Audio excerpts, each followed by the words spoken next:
എല്ലാ കൂട്ടുകാർക്കും നല്ലൊരു രാത്രി ആശംസിച്ചുകൊണ്ട് നമുക്ക് നേരെ ഇഷിതയുടെയും മഹേഷിന്റെയും നാളത്തെ നല്ലൊരു പ്രൊമോ വിശേഷം കേട്ടാലോ. ആദ്യമായി കാണുന്നവരാണെങ്കിൽ ചാനൽ ഇഷ്ടപ്പെട്ട ഒന്ന് സബ്സ്ക്രൈബ് ചെയ്യാൻ മറക്കരുതേ. അതോടൊപ്പം തന്നെ കണ്ടുകൊണ്ടിരിക്കുന്ന എല്ലാവരുടെ സപ്പോർട്ടും ലൈക്കും തുടർന്ന് പ്രതീക്ഷിച്ചുകൊണ്ട് നമുക്ക് നേരെ നമ്മുടെ വിശേഷത്തിലേക്ക് അങ്ങോട്ട് പോയാലോ. അങ്ങനെ ഇന്നത്തെ വിശേഷം നമ്മൾ കണ്ടു. ഡോക്ടർ ഇഷിതയെ കാണാനായിട്ട് ഹോസ്പിറ്റലിലേക്ക് ഹസീന വരുവാണ്. പിന്നീട് ഹസീന വന്നിട്ട് ഇഷിതയുടെ ആ കാര്യങ്ങളൊക്കെ പറയാണ്. ഞാൻ എല്ലാത്തിനും സപ്പോർട്ട് ചെയ്ത് ശോഭയുടെ കൂടെ നിന്നാണ്. പക്ഷെ എന്ത് ചെയ്യാൻ പറ്റും, അയാൾ അങ്ങനെ ഒരു ക്രൂരകൃത്യം ചെയ്യുമെന്ന് ഞാൻ സ്വപ്നത്തിൽ പോലും പ്രതീക്ഷിച്ച കാര്യമല്ല. കാരണം അയാൾ അഴിമതിക്കെതിരെയൊക്കെ പോരാടി, പക്ഷേങ്കിൽ ഒരു പെണ്ണിനെ പീഡിപ്പിക്കുന്ന ഞാൻ സ്വപ്നത്തിൽ പോലും പ്രതീക്ഷിച്ച കാര്യമല്ലെന്ന് പറയാണ്. ഇത് കേട്ട് കഴിഞ്ഞപ്പോഴത്തേനും ഇഷിത ഡോക്ടർ ചോദിച്ചു, അല്ല ഞാനൊരു കാര്യം ചോദിച്ചോട്ടെ, ശോഭ അങ്ങനെ ചെയ്യുന്ന ഹസീന വിചാരിക്കുന്നുണ്ടോന്ന് ചോദിക്കും. അങ്ങനെ ഞാൻ ആദ്യമൊന്നും വിചാരിച്ചില്ല, പക്ഷെ എനിക്ക് മനസ്സിലായി അയാൾ അത് ചെയ്യൂന്നുള്ള കാര്യം. കാരണം അയാൾക്കെതിരെ തെളിവുകളല്ല, അയാൾ അങ്ങനെ ചെയ്തെന്ന് പിന്നീട് തെളിഞ്ഞിട്ടുണ്ടെന്ന് പറയാണ്. ഇത് കേട്ട് കഴിഞ്ഞപ്പോഴത്തേനും പറഞ്ഞു, അതൊരു പക്ഷേങ്കിൽ ഹസീനയുടെ തെറ്റിദ്ധാരണ മാത്രമാണെങ്കിലോ. അല്ല ഡോക്ടറെ, എന്റെ തെറ്റിദ്ധാരണയൊന്നും അല്ല, അത് അയാള് ചെയ്ത കാര്യം തന്നെയാ. അയാൾക്ക് അത് ചെയ്യേണ്ട ഒരു കാര്യമില്ല. ഞങ്ങൾ സ്നേഹിച്ച് കല്യാണം കഴിച്ചാന്നറിയാവോ, എല്ലാ വീട്ടുകാരെല്ലാം വെറുപ്പിച്ച് ഞങ്ങള് സന്തോഷത്തോടുകൂടി തന്നെ ജീവിച്ചുകൊണ്ടിരുന്നത്. പക്ഷെ ഇതിന്റെ ഇടയ്ക്ക് അയാൾ ഇങ്ങനെ ഒരു ക്രൂരകൃത്യം ചെയ്യുമെന്ന് ഞാൻ പ്രതീക്ഷയല്ലെന്ന് പറയാം. അതെ, എന്റെ എനിക്ക് ഇത്രയും ദിവസത്തെ ശോഭിനെ ഞാൻ മനസ്സിലായതുകൊണ്ട് അതിന്റെ വെളിച്ചത്തിൽ ഞാൻ പറയുക, എനിക്ക് ഉറപ്പായിട്ടുള്ള കാര്യം ഒരിക്കലും ശോഭി അങ്ങനെ ചെയ്യത്തില്ല. മനഃപൂർവ്വം ശോഭിനെ കൊടുക്കാൻ വേണ്ടിയിട്ട് ആരോ ചെയ്താന്ന് പറയാം. ഇത് കേട്ടതും ഹസീന ഡോക്ടർ പറഞ്ഞു, ഡോക്ടറുടെ വിശ്വാസം അതാണെങ്കിൽ എനിക്ക് ഡോക്ടറോട് കൂടുതലൊന്നും പറയാല്ല. പക്ഷെ ഒരു കാര്യം, ഇനി എന്നെ എന്റെ മോളെ ബുദ്ധിമുട്ടിക്കരുത്. എനിക്ക് ചക്കി മാത്രം എന്റെ ജീവിതത്തിലുള്ളൂ. ഇതേ അവളെ എന്തേലും ചെയ്തിട്ടുണ്ടെങ്കിൽ എനിക്കിനി സഹിക്കാൻ പറ്റില്ല. അവൾക്കൂടെ എന്തേലും ആപത്ത് വന്നിട്ടുണ്ടെങ്കിൽ എനിക്ക് സഹിക്കാൻ പറ്റില്ലെന്ന് പറയാം. അല്ല എന്താ അങ്ങനെ ഹസീന പറയാൻ കാരണം?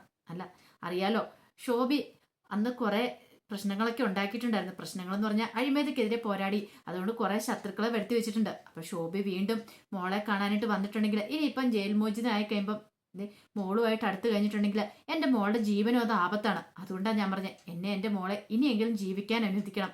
ഒരു കാരണവശാലും ശോഭിയുടെ പേരും പറഞ്ഞുകൊണ്ട് എന്റെ മോളെ കാണാനായിട്ട് നിങ്ങൾ വരില്ല. ശോഭിക്ക് ഇനി കാണിച്ചു കൊടുക്കുകയും ചെയ്യരുത്. ഞാനും എന്റെ മോള് സ്വസ്ഥതയോടെ സമാധാനത്തോടെ എവിടെയെങ്കിലും കഴിഞ്ഞോട്ടെ. ഇപ്പോഴാണെങ്കിൽ മോൾക്ക് അച്ഛനില്ലെന്ന് മാത്രമേ ഉള്ളൂ. പക്ഷേങ്കിൽ ഇങ്ങനെ പോവാണെങ്കിൽ ഈ സിറ്റുവേഷൻ ആണെങ്കിൽ ചിലപ്പം അവൾക്ക് അമ്മയും കൂടെ ഇല്ലാതാവെന്ന് പറയണം. ഇത് കേട്ടതും പെട്ടെന്ന് തന്നെ ഇഷിത പറഞ്ഞു, എന്താ ഹസീന എന്താ ഇങ്ങനെയൊക്കെ സംസാരിക്കണേന്ന് ചോദിക്കുക. ഇല്ല ഡോക്ടറെ, ഞാനുള്ള കാര്യം പറഞ്ഞ എന്റെ അവസ്ഥയാണ് ഞാൻ പറഞ്ഞ. എനിക്ക് കയറി ചെല്ലാനായിട്ട് ഒരിടവില്ല, ആശ്രയിക്കാനായിട്ട് ആരുമില്ല. എല്ലാരും വെട്ടിവെറുപ്പിച്ച് വിവാഹം കഴിച്ചവരാ ഞങ്ങള്, അറിയാലോ എന്റെ അവസ്ഥ അറിയാലോ. ഇനി കൂടുതൽ ഞാൻ എന്താ ഡോക്ടറോട് പറയേണ്ടത്? അല്ലെങ്കിൽ തന്നെ എന്റെ മോൾ ഈ പ്രായത്തിൽ തന്നെ നല്ലവണ്ണം അനുഭവിച്ചിട്ടുണ്ട്, സ്കൂളിലാണെങ്കിലും പൊതുസ്ഥലങ്ങളിലും. ഇനി എനിക്ക് അവളെ വേദനിപ്പിക്കാൻ വയ്യ ഡോക്ടറെ. അതുകൊണ്ടാണ് ഞാൻ പറഞ്ഞത്, ഇനി എന്തെങ്കിലും ഇങ്ങനെ സംഭവങ്ങൾ ഉണ്ടായിട്ടുണ്ടെങ്കിൽ എനിക്കും എന്റെ മോൾ കൂടെ ജീവൻ കൊടുക്കാനേ പറ്റുള്ളൂ, അല്ലാതെ വേറൊരു നിവൃത്തിയില്ലെന്ന് പറയാം. ഇത് കേട്ടതും ഇഷിത ഡോക്ടർ പറഞ്ഞു, അതെ ഹസീന ധൈര്യമായിട്ട് പോക്കോ, ഇനി ഒന്നും സംഭവിക്കില്ല. അല്ല ഇതിന്റെ പേരിൽ എന്താണെങ്കിലും ചക്കിമോൾക്ക് ഒരാപത്ത് സംഭവിക്കില്ല, ഞാൻ ആ വാക്ക് തരുന്നേ. ശോഭിയുടെ പേരും പറഞ്ഞുകൊണ്ട് ഹസീനയോ ഇനിയിപ്പം ചക്കിമോളെ ആരും ഒന്നും ചെയ്യാനൊന്നും വരത്തില്ലെന്ന് അങ്ങനെ ഒരു വാക്ക് കൊടുക്കുവാണ്. വാക്ക് കൊടുത്ത് പറഞ്ഞു വിടുവാണ്. ആ സമയത്തും ഇഷിത ഓർത്ത്, എന്തായിരിക്കും ഒരു പക്ഷേങ്കിൽ ശോഭി തെറ്റും ചെയ്തിട്ടില്ലെന്ന് വിശ്വസിക്കാനാ തനിക്ക് ഇപ്പോഴും ഇഷ്ടം. അങ്ങനെ തെറ്റ് ചെയ്തിട്ടുള്ള ആളുടെ മുഖമല്ല അവിടെ കണ്ട്. ഒന്നല്ലെങ്കിലും താൻ ഡോക്ടറല്ലേ, തനിക്ക് അയാളുടെ മുഖത്തൊക്കെ കുറച്ച് കാര്യങ്ങളൊക്കെ മനസ്സിലാവും. അയാളുടെ മുഖത്തൊരു നിസ്സഹായ അവസ്ഥയായിരുന്നു. അയാളെ ശരിക്കും ആരോ പെടുത്തുകയാണ് ചെയ്തേ, പക്ഷെ ആരാന്ന് മാത്രം അറിയത്തില്ല. ഇതിന് പിന്നിൽ എന്തോ ഒരു വലിയ മാഫിയ ഉണ്ടെന്നത് തന്നെ ഇഷിതയ്ക്ക് മനസ്സിലായി. ഒരു പക്ഷേങ്കിൽ അവര് വല്ല ഭീഷണിപ്പെടുത്തിയിട്ടുണ്ടോന്ന് അറിയത്തില്ല ഹസീനേനെ. അതുകൊണ്ടാണോ ഹസീനയ്ക്ക് ഇത്ര പേടിയുണ്ടായെന്നും പറയാൻ പറ്റില്ല. പിന്നെ ഡോക്ടർ ഹോസ്പിറ്റലിനകത്തേക്ക് കയറി പോണം. അങ്ങനെ പതിവ് പോലെ തന്നെ ഡോക്ടർ എന്ന പേഷ്യൻസിനെയൊക്കെ നോക്കി ഇരിക്കുകയാണ്. ആ സമയത്ത് ഡോക്ടർ മനസ്സിലാക്കി ചിപ്പിമോളുടെ മുഖം ഇടയ്ക്കിടയ്ക്ക് ഓർമ്മ വരുന്നുണ്ട്. എന്തുകൊണ്ടാണെന്ന് അറിയത്തില്ല, ഇടയ്ക്കിടയ്ക്ക് ചിപ്പിമോൾ ഇങ്ങനെ മനസ്സിലേക്ക് വന്നുകൊണ്ടിരിക്കുക. ഒരു കാര്യം മനസ്സിലായ ഡോക്ടർക്ക്, എത്രയാന്ന് പറഞ്ഞാലും അവളെ തന്റെ മനസ്സിൽ നിന്ന് മായച്ചു കളയാനോ തന്റെ ജീവിതത്തിൽ നിന്ന് പറിച്ചു കളയാനോ തനിക്ക് പറ്റുമെന്ന് തോന്നില്ല. ആരൊക്കെ എന്തൊക്കെ പറഞ്ഞാലും ശരി, അവൾ തന്റെ ജീവിതത്തിന്റെ ഒരു ഭാഗമായിരിക്കും തന്നെ മനസ്സിലാവണം. അവളെ ഒന്ന് കണ്ടില്ലെങ്കിൽ മനസ്സിന് എന്തോ ഒരു വല്ലാത്ത ബുദ്ധിമുട്ടൊക്കെ ഉണ്ടാകുന്നുണ്ട്. ഓരോ കുഞ്ഞുങ്ങളെ കാണുമ്പോൾ അവളുടെ മുഖത്ത് എനിക്ക് പെട്ടെന്ന് ഓർമ്മ വരുന്നേ. അതെന്തുകൊണ്ടാന്ന് മാത്രം ഇഷിത ഡോക്ടർ മനസ്സിലായില്ല. ഈ സമയത്ത് ആകാശിന്റെ ഫോണിലേക്ക് മൃണാളിനിയുടെ കോള് വരുന്നുണ്ട്. മൃണാളിനി പറഞ്ഞു, അതെ നമ്മൾ ഉദ്ദേശിച്ച പോലെ തന്നെ കാര്യങ്ങളൊക്കെ നടന്നു പറയണ. അല്ല എന്താ എന്താ കാര്യം ചോദിക്കണം. അത് വനിതാ കമ്മീഷനും ബാലാവകാശ കമ്മീഷനും സ്വമേധയെ കേസെടുത്തിട്ടുണ്ടെന്ന് പറയണ. വനിതാ പ്രവർത്തകരൊക്കെ നടത്തിയ പ്രകടനങ്ങളെല്ലാം ശ്രദ്ധയിൽപ്പെട്ടിട്ടുണ്ട്. ന്യൂസുകാരും കാര്യങ്ങളെല്ലാം വന്നിട്ടുണ്ട്. അവരൊക്കെ എല്ലാവരും എതിരായിട്ടുണ്ട്. അപ്പൊ കുട്ടിയുടെ കാര്യത്തിൽ എന്താണല്ലോ ഒരു തീരുമാനമായിട്ടുണ്ട്. അധികം വൈകാതെ തന്നെ ദേ രചനയ്ക്ക് കുട്ടീനെ കിട്ടുമെന്ന് പറയണം. ഇത് കേട്ട് കഴിഞ്ഞപ്പോൾ ആകാശ് പറഞ്ഞു, അങ്ങനെ സെക്കൻഡ് ദൗത്യം വിജയകരമായിട്ട് അവസാനിച്ചിരിക്കുന്നു പറയാണ്. ഈ സമയം അങ്ങോട്ട് രചന വന്നു. അല്ല ആരാകാശം എന്താ കാര്യം? നിനക്ക് സന്തോഷമുള്ളൊരു ന്യൂസാന്ന് പറയണ. സന്തോഷമുള്ള ന്യൂസോ? അതെന്താ? അതെ, നിനക്ക് ഇപ്പോഴും സംശയമായിരുന്നല്ലോ നിന്റെ ചിപ്പിമോളെ നിനക്ക് കിട്ടുമോ ഇല്ലയോ എന്നുള്ളത്. ആ കാര്യത്തിലൊരു തീരുമാനമായെന്ന് പറയണം. എന്താ എന്താ ആകാശി പറയണേ? എനിക്കൊന്നും മനസ്സിലായില്ല. ദേ ചിപ്പിമോളുടെ കാര്യത്തിൽ നമ്മൾ പറഞ്ഞ പോലെ തന്നെ സംഭവിച്ചു. ബാലാവകാശ കമ്മീഷനും വനിതാ കമ്മീഷനും ഒക്കെ ഇടപെട്ടു. കുട്ടീനെ വിട്ടുകൊടുക്കാനായിട്ട് ഇതായിട്ടുണ്ടെന്ന് പറയണത്. കാരണം മഹേഷിന്റെ ഫ്ലാറ്റിലേക്കും മാർച്ച് ചെയ്തിട്ടുണ്ടായിരുന്നു. അത് കൂടാതെ ഓഫീസിന്റെ അങ്ങോട്ടും വനിതാ പ്രവർത്തകരൊക്കെ മാർച്ച് ചെയ്തിട്ടുണ്ടായിരുന്നു. കുട്ടീനെ വിട്ടുകൊടുക്കണം, അതിന്റെ അമ്മയ്ക്ക് നോക്കാൻ വിട്ടുകൊടുക്കണം എന്ന് പറഞ്ഞ് അതിന്റെ അടിസ്ഥാനത്തിലാണ് ബാലാവകാശ കമ്മീഷനും വനിതാ കമ്മീഷനും ഒക്കെ സ്വമേധയെ കേസെടുത്തത്. അപ്പൊ കുഞ്ഞിനെ ക്രൂരമായിട്ട് പീഡിപ്പിക്കുന്നു, അതിന്റെ കുഞ്ഞിന്റെ അമ്മയ്ക്ക് കുഞ്ഞിനെ വിട്ടുകൊടുക്കുന്നില്ല എന്നൊക്കെ പറഞ്ഞുകൊണ്ടായിരുന്നു വനിതാ കമ്മീഷനൊക്കെ വനിതാ പ്രവർത്തകരൊക്കെ ഓരോ പ്രകടനങ്ങളൊക്കെ നടത്തിയത്. ഇതിന്റെ അടിസ്ഥാനത്തിലാണ് അവരിടപെട്ട് എത്രയും പെട്ടെന്ന് തന്നെ കുഞ്ഞിന്റെ അമ്മയ്ക്ക് കുഞ്ഞിനെ വിട്ടുകൊടുക്കണമെന്ന് പറഞ്ഞ്.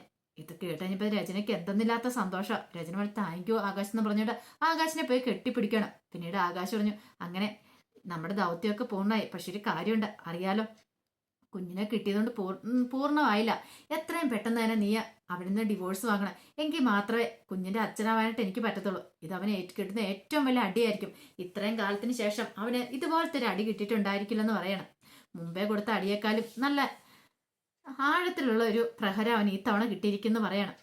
ഈ സമയം അവള് പറഞ്ഞു, രചന പറഞ്ഞൊരു കാര്യം ചെയ്യാം, ഞാൻ കുട്ടീനെ പോയി കൂട്ടിക്കൊണ്ട് വരട്ടെ, ഇനിയിപ്പോൾ കുഴപ്പമില്ലായിരിക്കും അല്ലേന്ന് ചോദിക്കണം. ഒരു കാര്യം ചെയ്യാം, പോലീസ് സ്റ്റേഷൻ കൂടെ ഇത് പറഞ്ഞേരാ. ഇനിയിപ്പോൾ അവരുടെ ഇത് ഒരു പക്ഷെ അങ്ങോട്ട് കുട്ടീനെ കൂട്ടിക്കാൻ ചെന്ന് കഴിയുമ്പോഴത്തേനും ചിലപ്പോൾ മഹേഷ് വിട്ടു തന്നില്ലെങ്കിലോ പോലീസിന്റെ സഹായം കൂടെ തേടിയേക്കാന്ന് പറയണം. പിന്നീട് ആകാശ് പോലീസ് സ്റ്റേഷനിലേക്ക് വിളിച്ച് കാര്യങ്ങളൊക്കെ പറയുന്നുണ്ട്. അവസാനം അങ്ങനെ രചന കുട്ടീനെ കൂട്ടിക്കൊണ്ട് വരാനായിട്ട് അങ്ങോട്ട് ചെല്ലുവാണ്. ഈ സമയം ഇതൊന്നും മഹേഷിന് അറിയത്തില്ലായിരുന്നു. കാരണം കുട്ടിയെ കൂട്ടിക്കൊണ്ട് വരാനായിട്ട് അവൾ വരുന്ന രചന വരുന്ന കാര്യമൊന്നും അറിയത്തില്ല. അതുപോലെ തന്നെയായിരുന്നു ഇഷിതയ്ക്കും. ഇഷിത സ്വപ്നത്തിൽ പോലും ചിന്തിച്ച കാര്യമല്ല. കാരണം തന്നെ ട്രാപ്പിപ്പെടുത്തിയതാണെന്നുള്ള കാര്യവും ആ സമയത്തും ഇഷിത ഡോക്ടർ അറിയുന്നുണ്ടായിരുന്നില്ല. പിന്നീട് മഹേഷ് എന്ത് ചെയ്യുക, പതിവ് പോലെ തന്നെ ഓഫീസിൽ പോയിട്ട് വീട്ടിലേക്ക് തിരികെ വന്നു. അപ്പം അന്ന് നേരത്തെ വരാമെന്ന് പറഞ്ഞിട്ടുണ്ടായിരുന്നു, പാർക്കിലൊക്കെ പോകണം ചിപ്പിനെയും കൊണ്ട്. ആ ഒരു സന്തോഷത്തിലായിരുന്നു മഹേഷ് വീട്ടിലേക്ക് വന്നപ്പോൾ ചിപ്പിമോള് വന്നിട്ടുണ്ടായിരുന്നു. ചിപ്പിമോള് മഹേഷിനെ കണ്ടു വെച്ചു. അല്ല ഡാഡി രാവിലെ എന്നെ പാർക്കിൽ കൊണ്ടാന്ന് പറഞ്ഞില്ലേ, അതിനെന്താ നമുക്ക് പോയേക്കാന്ന് പറയണം. കാരണം മഹേഷിന്റെ ഉള്ളിൽ നല്ല വിഷമമൊക്കെ ഉണ്ട്. കാരണം അതുപോലത്തെയുള്ള പ്രശ്നങ്ങളൊക്കെയാണ് സംഭവിച്ചുകൊണ്ടിരിക്കുന്നത്. പക്ഷെ ഒരു കാരണവശാലും അതിന്റെ പേരിൽ തന്റെ കുഞ്ഞിന്റെ സന്തോഷം മുടങ്ങരുത്. അവൾക്ക് താൻ സന്തോഷം കൊടുത്തേ മതിയാവുള്ളൂ. എല്ലാവരും പറയുന്ന പോലെ ക്രൂരനായ ഒരു അച്ഛനല്ലെന്ന് തനിക്ക് തെളിയിക്കണം.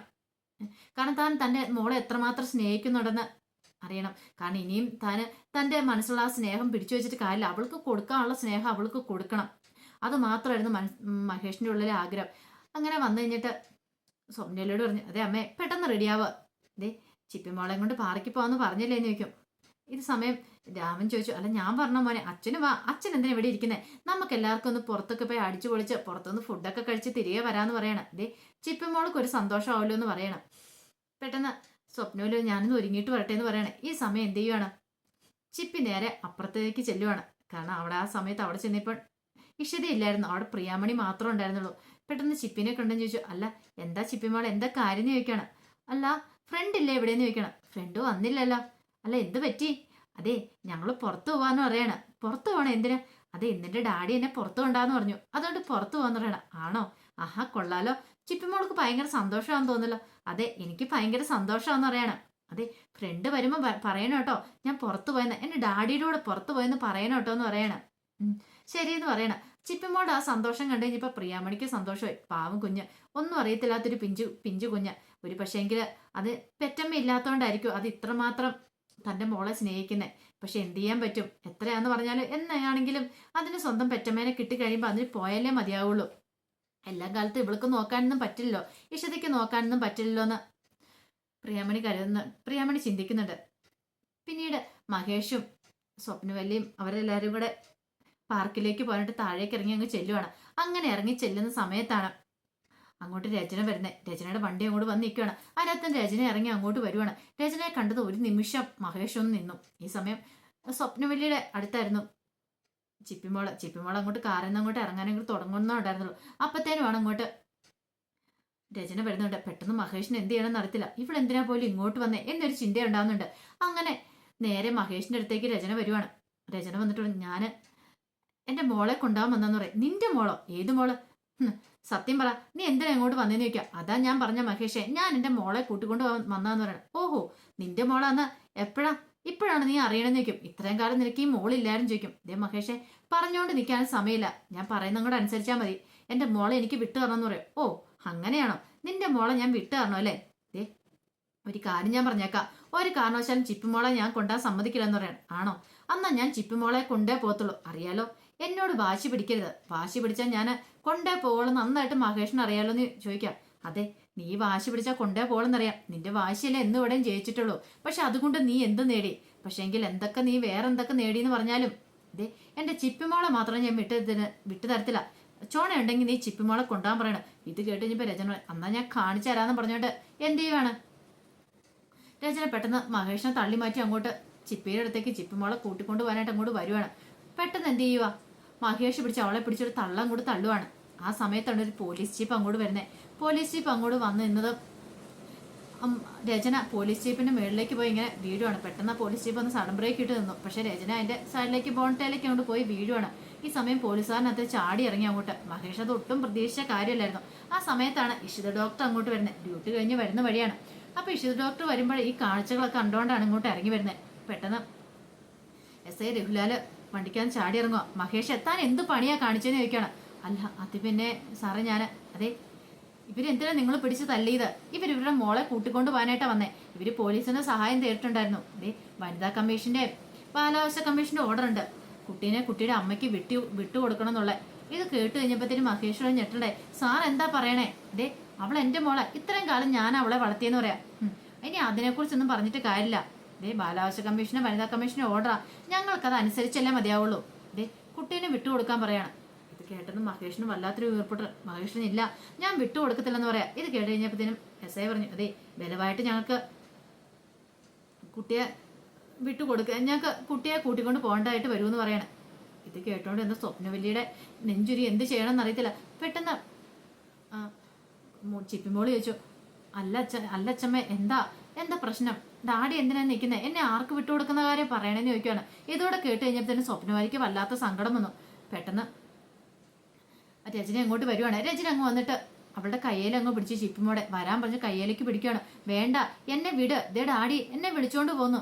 എന്നെ വിടാൻ പറ ഡാഡി എന്ന് പറഞ്ഞുകൊണ്ട് ചിപ്പിമോട് അവിടെ കിടന്ന് നല്ലൊരു കാര്യമാണ്. പക്ഷെ അതൊന്നും കൂട്ടാക്കില്ല. രചന കയ്യെ പിടിച്ച് വലിച്ചോണ്ട് അങ്ങോട്ട് പോവാണ്.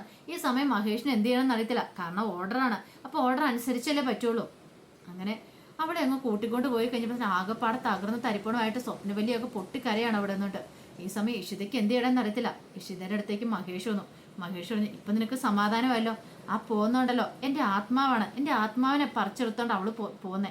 എന്റെ മോൾക്ക് എന്തെങ്കിലും ഒരു പോറൽ പോലും സംഭവിച്ചിട്ടുണ്ടെങ്കിൽ, എന്റെ മോളെ എന്തെങ്കിലും നാറ്റിയിട്ടുണ്ടെങ്കിൽ ഒരിക്കലും ഞാൻ നിന്നോട് പൊറുക്കത്തില്ല. നിന്നെ ഞാൻ കൊന്നു കളയെന്ന് പറഞ്ഞിട്ട് മഹേഷ് അങ്ങോട്ട് പോവാണ്. ഈ സമയം എന്ത് ചെയ്യണമെന്ന് അറിയില്ലാതെ ഒരു നിമിഷം ഇഷിത നിൽക്കുക. ഇഷിതയുടെ ചെവിയിലേക്ക് ചിപ്പിമോളുടെ കരച്ചിൽ, എന്നെ കൊണ്ടുപോവല്ലേ, എന്നെ കൊണ്ടുപോകലെന്ന് പറടാടി എന്നുള്ള ആ ഒരു ശബ്ദം മാത്രമാണ് ഇഷിതയുടെ മനസ്സിലുണ്ടായിരുന്നുള്ളൂ. അപ്പൊ അതിന്റെ വിശേഷങ്ങളൊക്കെ നമ്മൾ നാളെ കാണാൻ പോകുന്നത്. ഇനി എന്തായി തീരും നടത്തില്ല. ഉറപ്പായിട്ട് എവിടെയൊക്കെ കൊണ്ടുപോയെന്ന് പറഞ്ഞാലും ചിപ്പിമോളെ തിരികെ കൊണ്ടുവന്നിരിക്കും. അതിന് വേണ്ടിയിട്ട് ഇനി ഇഷിത ഇനി കച്ച കെട്ടി ഇറങ്ങാനായിട്ട് പോവാണ്. ഇഷിത സത്യങ്ങളൊക്കെ മനസ്സിലാക്കും. അവസാനം രചനയുടെ കർണത്ത് അടിയും കൊടുത്ത് അവളെ തിരികെ കൊണ്ടുവരികയും ചെയ്യും ചിപ്പിമോളെ. അപ്പൊ അതിന്റെ വിശേഷങ്ങളൊക്കെ നമുക്ക് എല്ലാവർക്കും കാത്തിരിക്കാട്ടോ. അപ്പൊ ഒരിക്കൽ കൂടി എല്ലാവർക്കും നല്ലൊരു രാത്രി ആശംസിച്ചുകൊണ്ട് നിർത്തുന്നു. നന്ദി.